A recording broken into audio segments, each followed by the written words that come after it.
This channel does not promote any violent, harmful, or illegal activities. All content provided by this channel is meant for an educational purpose only. নমস্কার, দেখছেন টিভি9 বাংলা। আপনাদের সঙ্গে রয়েছি আমি তন্নিষ্ঠা। শুরু করছি নিউজ টপ টাইম। আর শুরুতেই যে খবর, ইন্ডিয়ান অয়েলের শ্রমিকদের বিক্ষোভে উত্তাল বজবজে। এই মুহূর্তে ব্রেকিং নিউজ দিচ্ছি আপনাদেরকে। কন্ট্রাক্টরদের বিরুদ্ধে ড্রাইভার ও খালাসিদের টাকা আটকে রাখার অভিযোগ। যে ছবি দেখছেন আপনারা, বিক্ষোভ করছেন শ্রমিকরা। কথা বলবো আমাদের প্রতিনিধি সৌভিক আমাদের সঙ্গে রয়েছেন। সৌভিক, এই মুহূর্তে কি পরিস্থিতি, কি চলছে? দেখো, এখন পরিস্থিতি অনেকটা হলেই স্বাভাবিক। তবে তোমাকে জানিয়ে রাখি, বজবজ ইন্ডিয়ান অয়েল যে গ্যাস কোম্পানি রয়েছে সেইখানেই কিন্তু এই গন্ডগোল এবং গন্ডগোলের সূত্রপাত। আজকের একটি মিটিং ছিল, সেই মিটিং এ খালাসি এবং ড্রাইভারদের মিটিং এবং তার সঙ্গে কন্ট্রাক্টরদের মিটিং এবং ড্রাইভার এবং খালাসিদের বক্তব্য, দীর্ঘ 2 বছর ধরে তাদের বকেয়া টাকা দেওয়া হচ্ছে না। এবং সেই মিটিং এই অভিযোগ যে খালাসি এবং ড্রাইভারদের বেশ কয়েকজন কন্ট্রাক্টর মারধর করে এবং তারপরেই কিন্তু সমস্ত ড্রাইভার এবং খালাসিরা রাস্তায় নেমে আসে, গাড়ি ভাঙচুর করা হয়, গ্যাস সিলিন্ডারের মুখ থেকে গ্যাস বার করে রাস্তার মধ্যে ফেলে দেওয়া হয় এবং তারপরে কিন্তু বিশাল পুলিশ বাহিনী আসে। প্রথম অবস্থায় পুলিশ বাহিনীকে লক্ষ্য করেও কিন্তু গ্যাস সিলিন্ডারের গ্যাস লিক করে সেগুলো পুলিশ বাহিনীর সামনে ফেলে দেওয়া হয় এবং পরবর্তীকালে পুলিশের হস্তক্ষেপ এবং লাঠিচার্জের পরেই কিন্তু পরিস্থিতি আপাতত নিয়ন্ত্রণে এসছে। তবে শ্রমিকদের যেটা বক্তব্য, তাদের 2 বছরের ধরে যে টাকা, সেই টাকা কিন্তু তারা কোনো রকম ভাবে পাচ্ছে না। বারংবার মিটিং হচ্ছে এবং মিটিংয়ে কিন্তু কোনো রকম সুরাহা হচ্ছে না এবং তার জন্যই আজকের এই বিক্ষোভ। দীর্ঘ 3বার মিটিং এর পরে কিন্তু আজকের মিটিং আবার ভেস্তে গেল। তাদের যেটা বক্তব্য, যদি তারা বকেয়া টাকা না পায় এরপরে বৃহত্তর আন্দোলনে যাবে। বেশ, আমরা ছবি দেখতে পাচ্ছি এই মুহূর্তে। সৌভিক আমাদের প্রতিনিধি জানাচ্ছিলেন যদি তারা বকেয়া টাকা তাদের না পায় তাহলে এই আন্দোলন আরো বৃহত্তর আন্দোলন হবে, এমনটাই দাবি করছেন তারা। এই মুহূর্তে ছবি দেখছেন আপনারা।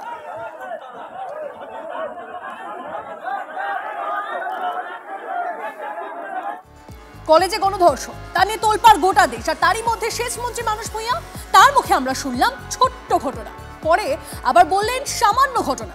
গণধর্ষণ কি ছোট্ট ঘটনা, সামান্য ঘটনা হতে পারে? মদন মিত্র, কল্যাণ বন্দ্যোপাধ্যায়ের পর মানস ভূঁইয়া। বিতর্কিত মন্তব্যের তালিকা ক্রমশ লম্বা। বাংলার দিকে তাকা, ছোট্ট একটা ঘটনা ঘটলেই গেল গেল গেল রে, কি সর্বনাশ। গত কদিনে কোন ঘটনায় বাংলা তোলপাড়, গোটা দেশ জানে উত্তরটা। কসবার কলেজে আইনের ছাত্রীর গণধর্ষণ, নির্যাতিতার বয়ানে শিউরে উঠছে জনতা। প্রথমে ইউনিয়ন রুমে ছাত্রীকে ধর্ষণের চেষ্টা, ধস্তাধস্তিতে অসুস্থ হয়ে পড়েন নির্যাতিতার প্যানিক অ্যাটাক হয়, শুরু হয় শ্বাসকষ্ট। হাসপাতালে নিয়ে যাওয়ার জন্য অনুনয় করেন নির্যাতিতা। বারবার বলার পর ইনহেলার নিয়ে আসে এক অভিযুক্ত। ইনহেলার নেয়ার পর একটু সুস্থ বোধ করেন নির্যাতিতা। এরপরেই গার্ডের ঘরে টেনে নিয়ে গিয়ে চলে গণধর্ষণ। নির্যাতিতার এমন বয়ান পেয়ে শোরগোল সংবাদ মাধ্যমে। তাই কি রেগে গেলেন সেচমন্ত্রী মানস ভূঁইয়া? একটা বিরাট পৃথিবী, ইরান আর ইসরায়েলের যুদ্ধ হচ্ছে, আপনি থামাতে পারছেন? পাকিস্তান আমাদের অ্যাটাক করছে, থামাতে পারছেন? আমি গিয়েছিলাম, একটা উগ্রপন্থী এখনো ধরা পড়েনি যারা পেহেলগাঁওতে মেরেছিল আমাদের 26 জন। আর বাংলার দিকে তাকা, ছোট্ট একটা ঘটনা ঘটলেই গেল গেল গেল রে, কি সর্বনাশ। শব্দ ব্রহ্ম, বন্দুকের গুলি একবার বেরিয়ে গেলে ফেরত আনা যায় না, শব্দও তাই যুক্তিজালের আশ্রয় মানস ভূঁইয়া। কলকাতা মেডিকেল কলেজে রাজ্য সরকারি কর্মচারী ফেডারেশনের অনুষ্ঠান ছিল। মঞ্চ থেকে নামতেই টিভি9 বাংলাকে মানুষের সাফাই। সামান্য ঘটনা হয়েছে, সেটা নিয়ে হুলুহুলু। একটা জিনিস বিচার করবেন, মাননীয় মুখ্যমন্ত্রী কোন ঘটনাকে এড়িয়ে গেছেন কিনা, অ্যাকশন নেননি কিনা। আরজি করে মমতা বন্দ্যোপাধ্যায় যা অ্যাকশন নিয়েছিলেন, তার বাইরে সিবিআই একটা ইঞ্চি এগোতে পেরেছে। পরবর্তী সাফাই বিধানসভায়। পেহেলগাঁওয়ে আজ অব্দি যারা 26 জনকে খুন করলো গ্রেপ্তার হলো না। কিন্তু বাংলাতে ছোট ঘটনা মানে কি কসবা? আমি কসবার ঘটনাকে তীব্র নিন্দা করি। আমি ব্যক্তিগতভাবে, আমি সন্তানের পিতা, আমরা এগুলোকে জঘন্য অপরাধ বলে ধরে আমরা কন্ডেম করি। খুব ব্যথিত আমি, দুঃখিত আমি। মানুষ অবশ্য একা নন। গণধর্ষণ নিয়ে বেলাগাম মন্তব্য করে আগেই বিতর্ক বাড়িয়েছেন মদন মিত্র, কল্যাণ বন্দ্যোপাধ্যায়রা। নির্যাতিতার দিকেই আঙুল তুলেছিলেন কামারহাটির বিধায়ক। আপনাকে বলেছে মেয়েদের বিভাগের সাধারণ সম্পাদক করবেন, এইটা হওয়ার জন্য আপনি গেলেন কেন? আপনি গেলেন যখন আপনার 4টে বন্ধু নিয়ে গেলেন না কেন? আপনার মা বাবাকে নিলেন না কেন? রথ নিয়ে ব্যস্ত কল্যাণ বন্দ্যোপাধ্যায়ও কলেজে গণধর্ষণের খবর উড়িয়ে দিতে চেয়েছিলেন।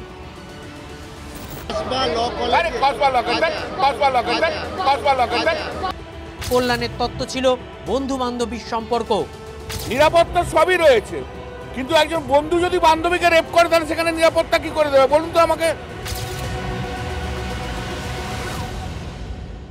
মদন মানস কল্যাণ, তালিকাটা ক্রমশ লম্বা। এটা হচ্ছে তৃণমূলের সংস্কৃতি।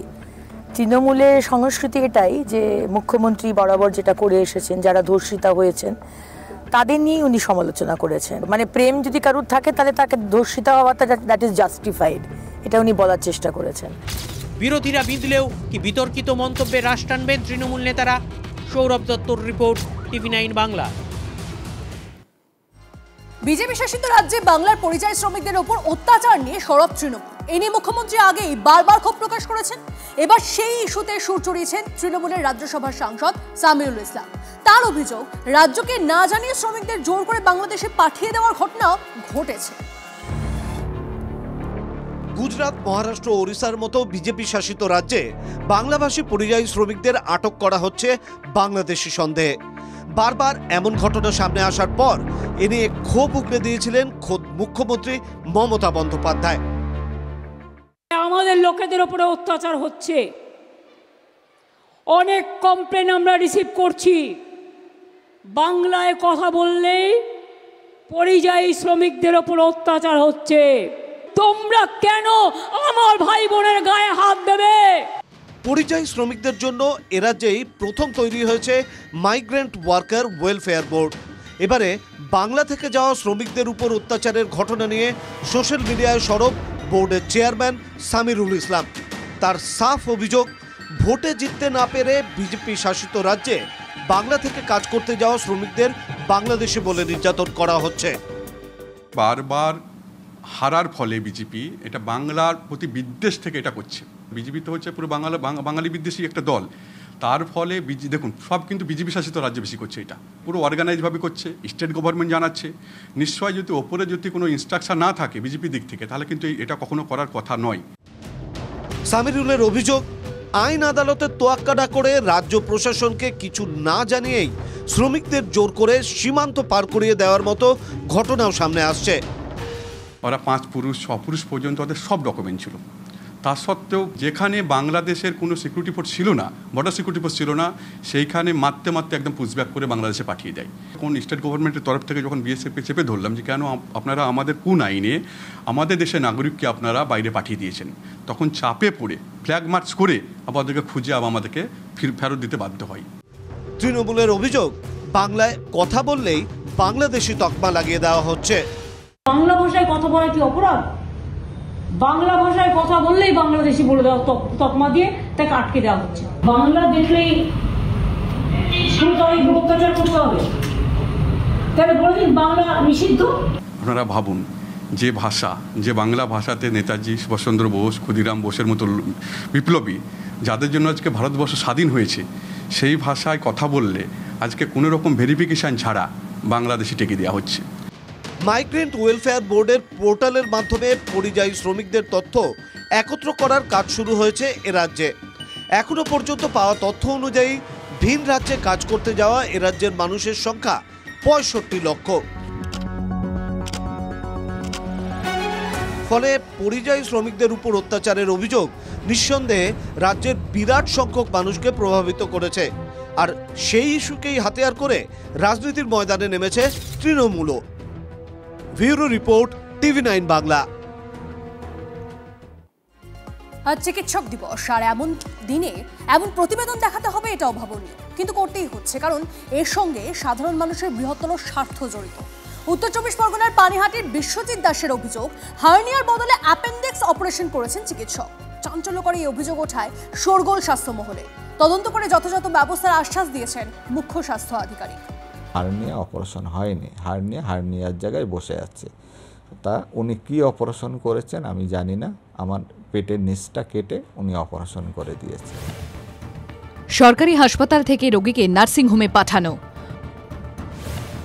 হার্নিয়ার জায়গায় অ্যাপেন্ডিক্স অপারেশন করে দেওয়া।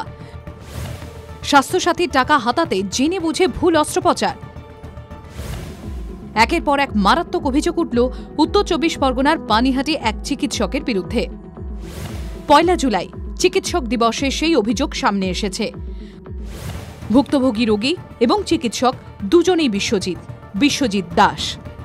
পানিহাটি দেশবন্ধু নগরের বাসিন্দা বিশ্বজিৎ দাস, তার যে হার্নিয়া অপারেশন ডক্টর বিশ্বজিৎ দাসকে দেখিয়েছিলেন পানিহাটি তদানীন্তন পানিহাটি স্টেট জেনারেল হসপিটালের চিকিৎসক, তার হার্নিয়া অপারেশনের বদলে তার অ্যাপেন্ডিক্স অপারেশন করে দিয়েছেন চিকিৎসক বিশ্বজিৎ দাস। হ্যাঁ, সরকারি হসপিটালে গিয়েছিলাম, ঘোলা হসপিটালে গিয়েছিলাম, পানিহাটি ঘোলা হসপিটালে। তো ওখানে যাওয়ার পরে আমি ওখানে ডক্টরকে দেখাই, ডক্টর বিশ্বজিৎ দাস, আরও একজন ভদ্রলোক ছিলেন সার্জেন, ওনারা দেখে বলে অপারেশন করতে হবে। তো বিশ্বজিৎ দাস বলে আমার নার্সিংহোমে তুমি চলো, ওখানে তোমার স্বাস্থ্যসাথীতে করে দেবো। নার্সিংহোমটা হচ্ছে মুড়ুগাছা স্পন্দন নার্সিংহোম।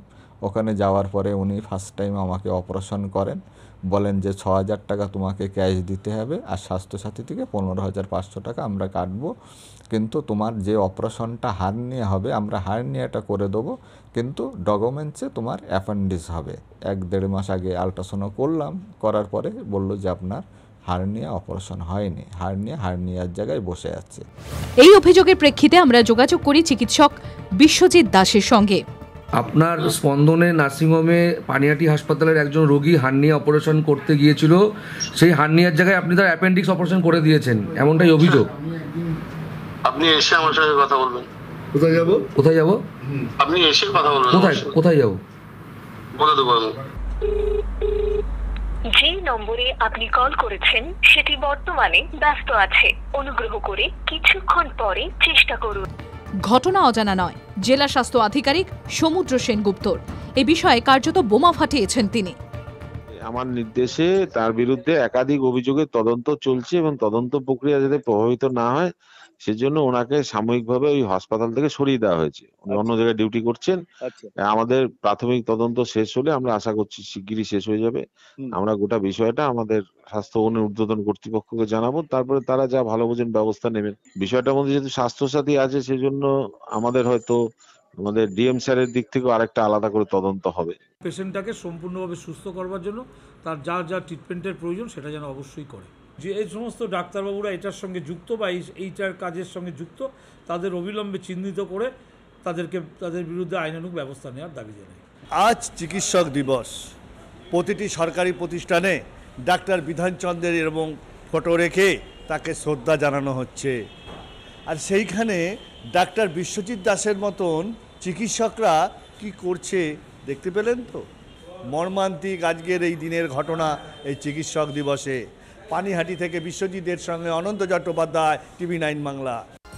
সরকারের তৈরি অতিরিক্ত শূন্যপদও বিক্রি হয়েছে।